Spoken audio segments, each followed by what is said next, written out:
I don't say that loudly beyond this class. Modern yoga schools are mistaking yoganga for yoga, the toy for the real. You see the analogy given?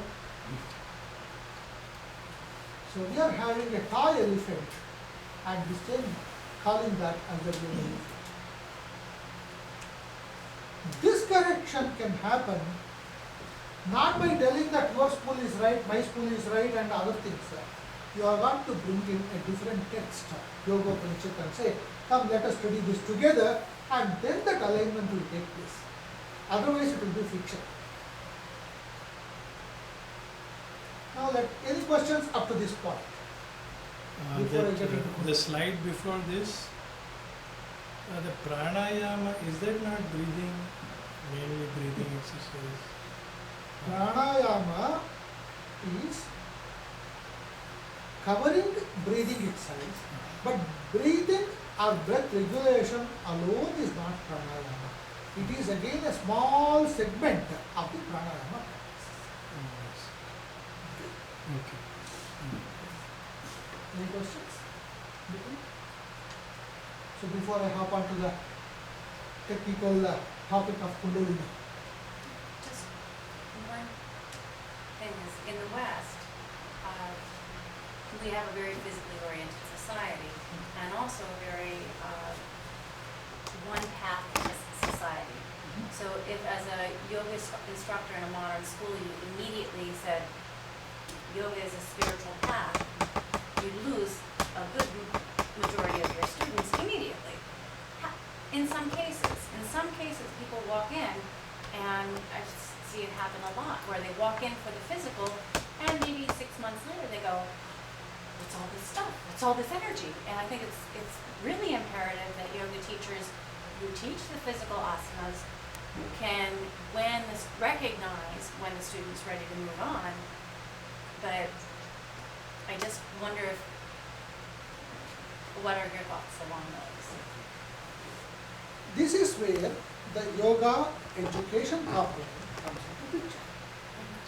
Yoga education today is coming from the sources of the religious traditions and the ashrams and the gurus who are flowing in a mixture of religion, yoga, God, meditation, flavors, nationality, everything today.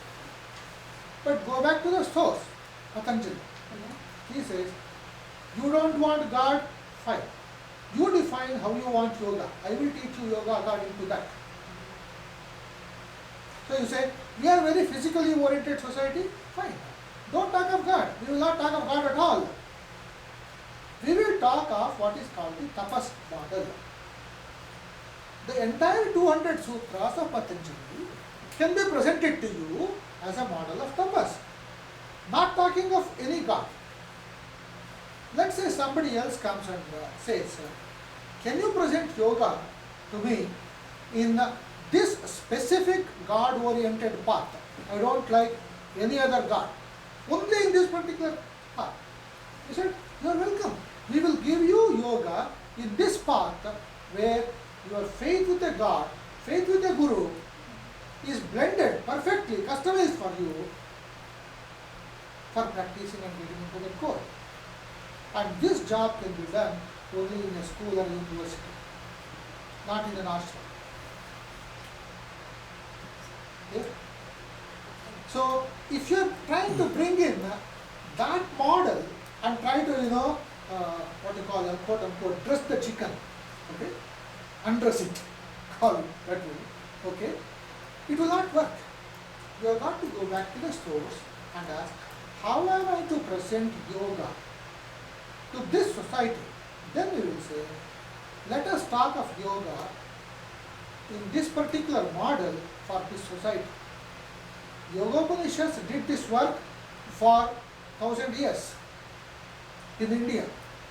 So a person who worshipped Shiva said, I want yoga in my way. They said, okay, all right, I will give you this particular Upanishad in this way. Somebody said, no, I don't like Shiva. I want in the name of Sita. Okay. Give the name Upanishad in the name of Sita. Somebody said, I don't like both of them. You give it to me in the model of Sri Chakra, Yantra, Sri Chakra Upanishad. Who created this? The masters looked at the need of the society and taught it that. And why we lost it? In the last 100-150 years, the proficiency of the language, the teaching method kind of died down, and so I said, I know this. You come to me, I will treat you my way. It's like, in a very jocular way, somebody had cough and cold. They went to a doctor who was expert in treating only pneumonia advanced cases. So the doctor said, see, I can't treat you cough and cold. What I will do, I will convert your cough and cold to pneumonia and then treat you. So he made him eat hot ice cream and other things. When the cough and cold became pneumonia, he said, now you are ready for me, I will treat you. So he prepared and cured. So is that the route you want to go in humans, this society? No. So what do you require here?